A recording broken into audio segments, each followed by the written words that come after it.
Diniy ta'limning professional maqomi rasman e'tirof etildi.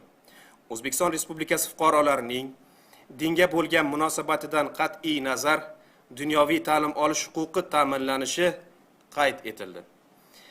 Har qanday shaxs o'zicha aholiga diniy ta'lim berishi, noan'anaviy aqidalarning tarqalishiga, mutaxassis bo'lmagan shaxslar tomonidan sof diniy masalalar bo'yicha bir yoqlama tushunchalar berilishiga olib keladi.